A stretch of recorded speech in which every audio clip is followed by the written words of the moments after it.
1988 एक 17 साल की जापानीज लड़की who was kidnap, tortured and rape more than 500 times. This is the story of Junko Furuta. ये कहानी स्टार्ट होती है 1988 जंको फुरुदा के स्कूल से।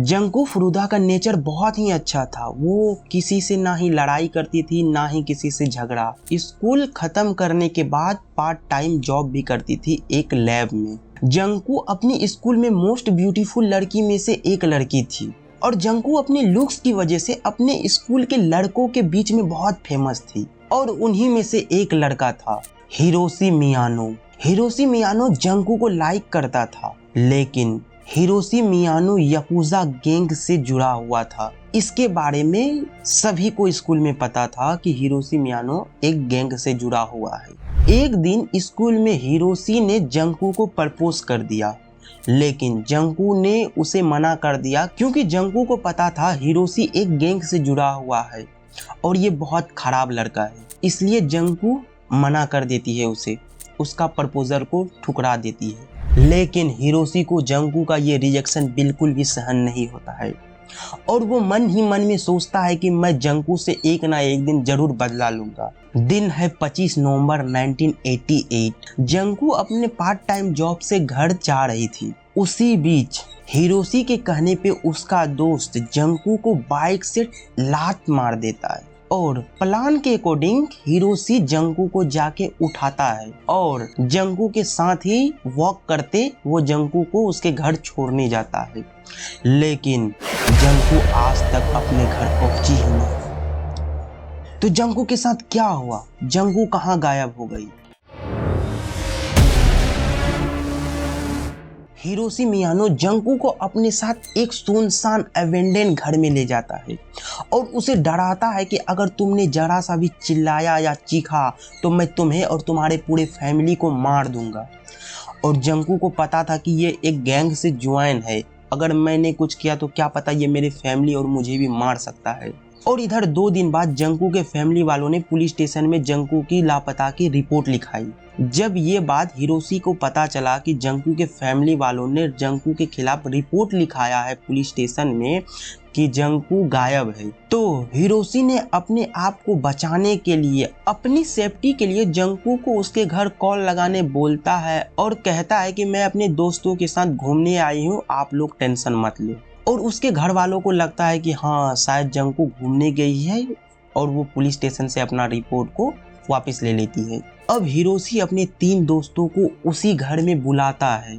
एक का नाम था शिंजी मियानो, दूसरे का नाम था जो ओबराय, तीसरे का नाम था याओशी। इन तीनों को बुलाया और चारों ने मिलके जंको के साथ 44 डेज तक 500 बार से ज्यादा किया, टॉर्चर किया। इतने से उसका मन नहीं भरा तो जंको के प्राइवेट पार्ट पे रॉड डाल दिया। फिर भी उन लोगों का मन नहीं भरा तो जंको को लटका के पंचिंग बैग की तरह यूज किया और लास्ट में जंको के ऊपर तेजाब डाल के उसका काम खत्म कर दिया।